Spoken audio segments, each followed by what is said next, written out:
Okay, introducing the ModEm-1. It's a modular emulator and tester that connects through to MIDI and sends and receives CV to MIDI and is controlled by MIDI and also triggers and gates and clocks to synchronize to MIDI. It also can operate as a standalone. It has a built-in VCO, not top quality right now, but it's on a plug so I can remove it and replace it. It has a built-in LFO, which is digital, and with 8 different waveforms. Has an ADSR, and the VCO has a VCA input, of course, and a PWM input. There's 8 outputs for CV and 3 trigger gate clock type outputs, which are all configurable. And there's 3 CV inputs and 3 trigger gate clock type inputs. Okay, so the first thing I'm going to show you is the way you can control a CV out. This is from MIDI. So I'm going to, it's pretty easy because it defaults to that. So this knob here, as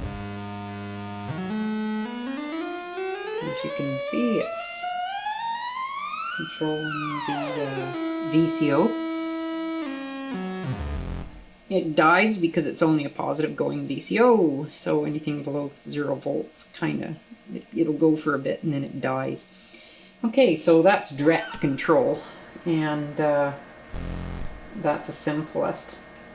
Now you can control it. Right here I've got an input coming in from a sine wave LFO, not here, it could be here though.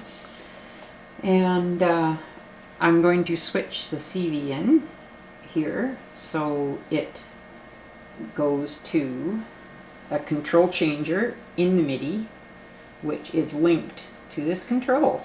So it's going to be sending that signal through to MIDI to this knob, which in turn will send it back out again. So here we go. And there it is. And that's accurate because you can unplug this from here, from the VCO, and then feed it direct into the VCO. And there it is. So it's feeding through MIDI. Okay, where did this go? Oh, yeah, so I'm gonna show you next. Let's stop this.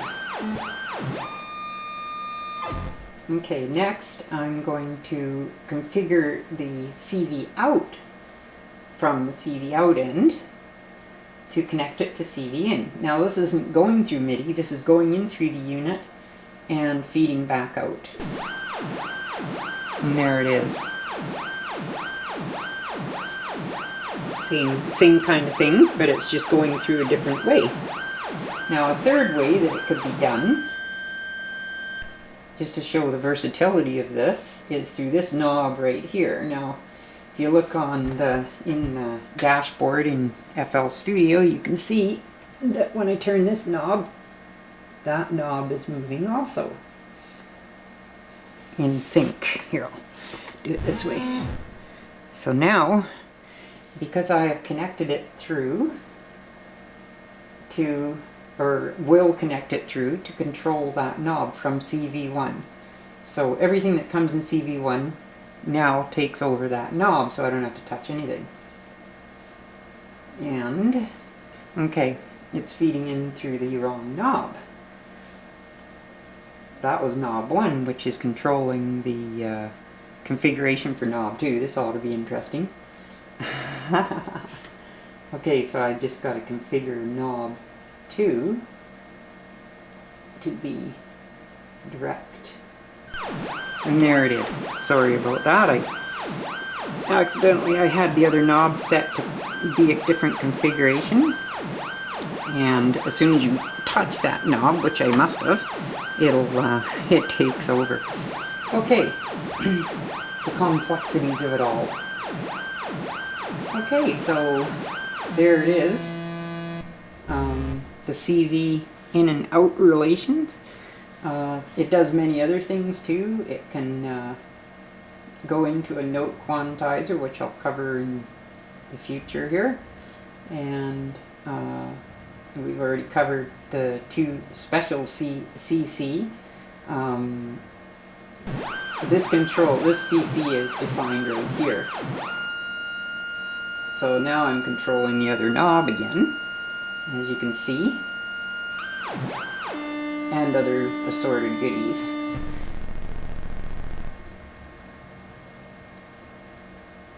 So record in for the sequencer is also fed in through CV1, and the ADSR attack can be adjusted through that, which I'll cover later. All the CV outputs have unique features. They're sort of similar. You can't see them because for some reason the screen capture won't show the drop downs. I have no idea why. But you can see like LFO plus minus 5 volts is coming off of CV4. That's this one here, and that can be reconfigured so it does nothing or becomes something else. Same with the ADSR.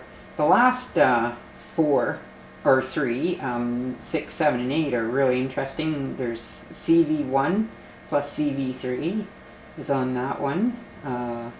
There's several other ones, mathematical additions and subtractions and multiplications of two of the, any two of these in combination to create a, additions and subtractions and really interesting effects when you're feeding multiple waveforms into it. So that's about it for this session here. I can't record too long, also won't be able to upload. Okay, so until next time.